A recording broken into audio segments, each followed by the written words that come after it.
Welcome to Guide Guru. We hope this video helps. You start by ensuring prerequisites.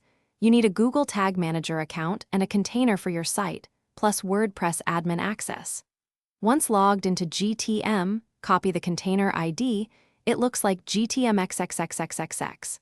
Then, in WordPress, go to Appearance right arrow theme editor or install a header/footer plugin.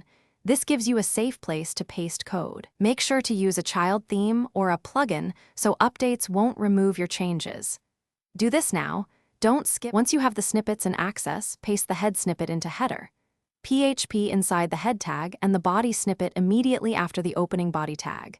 If you used a plugin, simply enter the container ID in its field and save. The plugin handles placement. Make sure you don't accidentally add the same code twice. Duplicates break tag firing.